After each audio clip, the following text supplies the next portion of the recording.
Season 18, the newest season of Destiny 2, is released. How is it? Well, in short, it's pretty alright. We've been at a standstill in Destiny seasons for the past few months, and it doesn't seem like that'll change for the foreseeable future. However, this means I get to sit down and talk about it.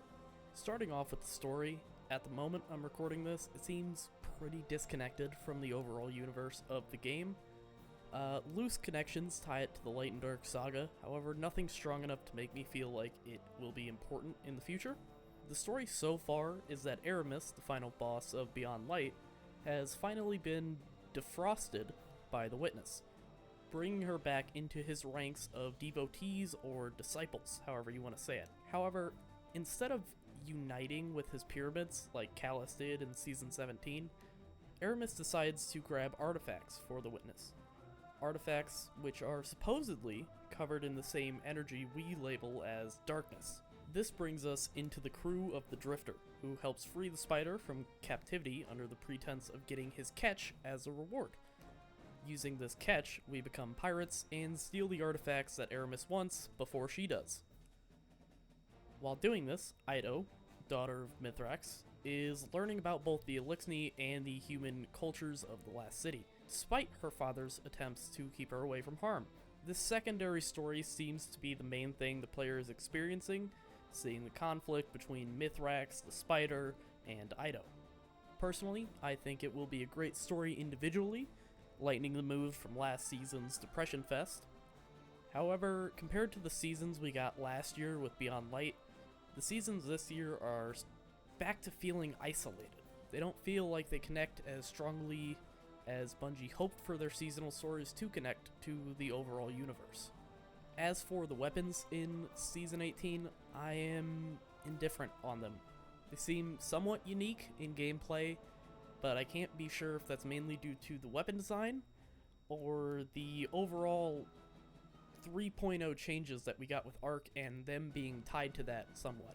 This is only a struggle for me to find out because on top of the Plunder weapons that we received this season, we received brand new weapons in the form of an Amalon auto rifle, a Viced linear fusion, Hake sidearm, and a Suros SMG, all of which are very unique or extremely useful compared to their competition in the sandbox. All of these weapons would be getting more of my attention if King's Fault didn't drop so early and completely knock the weapon pool out of the park, which I'll be making a separate video about that, but in short, they are easily the best in every kind of way.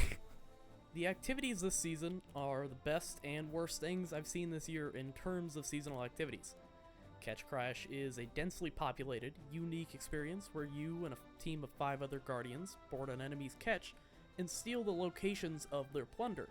While gaining some loot along the way, it is easily my favorite activity for a season this year.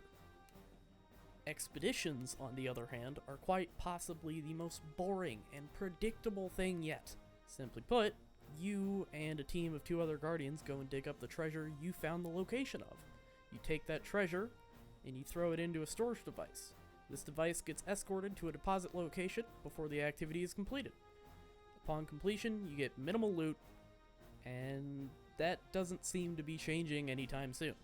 Listen, Bungie, I know you're not going to put your full effort into activities like this. It's unreasonable for me to ask for that. However, if you're going to make us go through this absolute sleeper of an activity, please give us more energy to spend on the actual rewards in the Helm. I don't want to grind several weeks just to make this activity worthwhile, because by that time, I will be sick of it. I want it now. That is really all I have to say about Season 18 specifically. There are things that came with Season 18 that I will be talking about in the future, such as the 3.0 subclasses as a whole, and a video talking about the raids as a whole. Those will be coming eventually, I promise. As a final note, I have something directed at Bungie. You need to make whatever comes after the final shape almost flawless. This game has had everything wrong with it at some point in time that it possibly could. It's time to show your skill. beyond any controversy, beyond any issues with PvP, there's one thing that I've not seen from you. A commitment to making an MMO. I love Destiny, perhaps not everyone who makes it, but I love the game. I want to see you make it truly the best you can. We can't go another multiple years without big changes to the way the game works. Please, do everything in your power to make Destiny an MMO first and a shooter second.